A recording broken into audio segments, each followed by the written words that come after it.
You wake up in the dark. It's not morning yet, you can tell because the cold is still at its worst. The kind of cold that sits on your chest and makes breathing feel like work. You're pressed against at least 3 other people. Children, probably. Maybe an elder. Their skin against yours is the only warmth either of you has. The fire went out 2 hours ago. Someone will need to go find fuel. You know that. Everyone knows that. But nobody moves, because moving means losing body heat. And right now, body heat is the only currency that matters. This is not a disaster. This is not a worst-case scenario. This is winter, the thing that came every single year for 300,000 years of human existence. And the things people did to survive it, the actual things, documented in bone and ash and sediment, are not things we tend to discuss. So what did ancient humans actually do when the cold tried to kill them? The first strategy wasn't clever. It wasn't even a strategy in the way we think of strategies. It was just physics. Bodies generate heat. Multiple bodies generate more heat. So you press them together. Archaeological sites across Ice Age Europe show sleeping arrangements clustered so tightly around central hearths that researchers initially assumed the spaces were too small to be living quarters. They weren't too small. People just slept that way, nested, layered, limbs overlapping, in arrangements that would make most modern people genuinely uncomfortable. At sites in what is now the Czech Republic, dating back over 25,000 years, the evidence of communal sleeping is clear. Multiple individuals in the same enclosed space, oriented around a single heat source, with no concept of personal sleeping territory. You did not have your own bed. You did not have your side of the bed. You had the pile. And the pile included everyone. Children slept against adults. Adults slept against elders.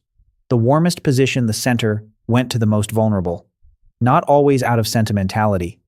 Because losing a child in winter meant losing a future hunter, a future laborer, a future set of hands. It was math. Sometimes it was also kindness. Probably both, in ways they didn't separate. Here's what that actually felt like. You'd know the smell of every person around you at a cellular level. You'd know the weight of their breathing. You'd know when someone was running a fever before they knew it themselves, because you had been pressed against them all night. We sleep alone or in pairs and call it privacy. They slept in a pile and called it February. One of these arrangements is very new. The other ran for most of human history. Clothing came early. We know this not from preserved fabric. Fabric doesn't survive 50,000 years, but from lice. Body lice. Body lice are distinct from head lice. They live specifically in clothing. And genetic analysis of body lice suggests they diverged from head lice somewhere between 83,000 and 170,000 years ago. That's the window when humans started wearing enough, consistently enough, to give body lice a permanent home. So, hominins were wearing animal skins long before the last ice age, but skins alone weren't enough. At sites across Central Asia and Northern Europe, there's evidence of a practice that most modern people find viscerally unpleasant: rubbing animal fat directly onto exposed skin, not as a cosmetic. As insulation. Bear fat, seal fat. Whatever fat was available from whatever animal had just been processed. The fat created a physical barrier between skin and cold air. It slowed heat loss. It kept the skin from cracking and splitting in dry, frozen conditions, which wasn't just painful. It was an infection risk that could end a person's life before the season did. Some researchers now believe certain ochre fat mixtures found at ancient sites weren't purely decorative. They were functional, something closer to a survival compound than body paint. The red ochre may have served as an antimicrobial agent, while the fat provided the insulation. Think about this the next time your skin dries out in winter and you reach for lotion without thinking. That reflex coating the skin against the environment is very old. The product has changed. The instinct has not moved at all. Here is where it gets harder. When resources ran out, when cold extended past what anyone had prepared for, when the animals didn't come, when stored food dropped to nothing, ancient human groups made decisions that have been documented across dozens of cultures on every continent. Decisions about who gets to survive. In documented hunter-gatherer societies, studied through historical and ethnographic records, selective abandonment was practiced in extreme winter conditions. Elders who could no longer keep pace with a group that needed to move were sometimes left behind. Not always. Not casually. In some groups, it was treated not as abandonment, but as a kind of final act, the elder understanding the situation, making the choice themselves, removing the burden. The Aceh of Paraguay. certain Arctic groups during the hardest winters. The pattern repeats across cultures separated by thousands of miles and thousands of years. This forces a question most people don't want to sit with. Is this cruelty, or is it something else? An elder who cannot walk in a mobile hunter-gatherer group during a bad winter is not just struggling. They are consuming calories the group cannot replace. They are slowing movement that may be the difference between the rest of the group reaching food or not. The math was brutal, and it was often correct. We have not stopped doing this. We've just put it in buildings with better lighting and a different kind of paperwork. But it wasn't only elders. Infanticide in severe winter conditions is documented across the archaeological and anthropological record. A nursing infant in a cold weather group during a food shortage requires the nursing mother to consume significantly more calories than she otherwise would, calories that may simply not exist. Twins appear repeatedly in these records. One twin survived, one didn't. This is not easy to know, but it is documented. The cold didn't just kill directly. It forced every group to compress, again and again, exactly who they could carry. We tend to look at these decisions through a modern moral lens and immediately feel confused. The confusion is understandable. It's also a little misleading. These were not people who didn't care about their children or their elders. The evidence suggests something much closer to the opposite. Neanderthals buried their dead. They cared for injured individuals who could not have survived without months of sustained group support. We have skeletal remains with healed injuries so severe, they imply deliberate, extended care. These were not callous people operating without attachment. But care and survival are not always pointing in the same direction. And these groups lived close enough to the threshold that they knew exactly which one they were choosing. Here is the thing modern humans almost never have to access: the actual numbers. They knew how much food was left. They knew how many days of cold history suggested were ahead. They had watched previous winters. They knew where the line was.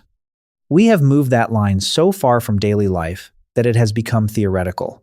You do not know, right now, at what point your community would be forced into impossible decisions. You have never been close enough to find out. The distance between you and that threshold is the entire project of civilization. Ancient humans lived on the other side of that distance. Not occasionally.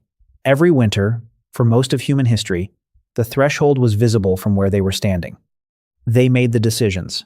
The most unsettling evidence for what cold could push humans to comes from a site in Somerset, England, Gough's Cave. 14,700 years ago, the bones found there carry cut marks. Precise, deliberate cut marks in patterns that researchers recognize from animal butchery on human bones. The skulls were processed, brains removed, long bones cracked open for marrow. The bones were then shaped into tools and cups. This was not the aftermath of warfare. There is no evidence of violence suggesting conflict. The current interpretation among researchers is that this represents nutritional cannibalism or ritual cannibalism, or some combination of both during a period of severe cold following a brief climatic warming that the group had not fully adjusted to. The people of Gough's Cave did not waste anything. The pattern is not isolated. Neanderthal remains at El Cedron in Spain carry the same processing marks. Human remains at Fontbregua in France. Sites in Germany, in Croatia, in the American Southwest. The cold was not the only pressure in each of these cases, but it features consistently. When the threshold was crossed, when what was available fell below what was needed, the boundary we consider most fundamental was moved. Not easily. Probably not without lasting psychological cost to the people who did it, but moved. The relationship between humans and cold began to shift about 10,000 years ago. More permanent structures, more sophisticated textile production, and, critically, agriculture, which for the first time allowed a group to accumulate enough surplus to absorb a bad winter without compressing who could be carried through it. The transition was slow. It was not universal. Groups on the margins of these changes continued to face the same threshold decisions for thousands of years after. The last documented cases of survival cannibalism in winter conditions are not prehistoric. They are modern. Donner Party, 1846. The Andes Crash, 1972. The pattern did not go extinct. The conditions that produce it became rarer, but something else happened too. As the pressure lifted, the memory of what had been done under pressure became the thing no one talked about. The decisions that had been forced became unthinkable. Then they became myth. Then they became the kind of material that ends up in a video like this one. The unthinkable is just the forced choice with the pressure removed. The next time you wake up cold at 2 a.m. and reach for a blanket without fully regaining consciousness, that reflex is 300,000 years old. It was shaped by every winter that nearly killed someone in your line, by every group that huddled in a pile because movement meant death, by every person who looked at the snow and understood something that couldn't be said out loud. You are warm right now because someone in your ancestry made it through a winter they probably shouldn't have. Maybe by being in the center of the pile, maybe by being the one who decided who went there. The cold didn't just shape what ancient humans did to survive, it shaped what they were willing to do, what they were capable of becoming when the temperature dropped far enough and stayed there long enough. Some of that is still in the biology. The math didn't leave. We just stopped needing to run it. Since you stayed till this point, please like and subscribe to keep seeing this type of videos.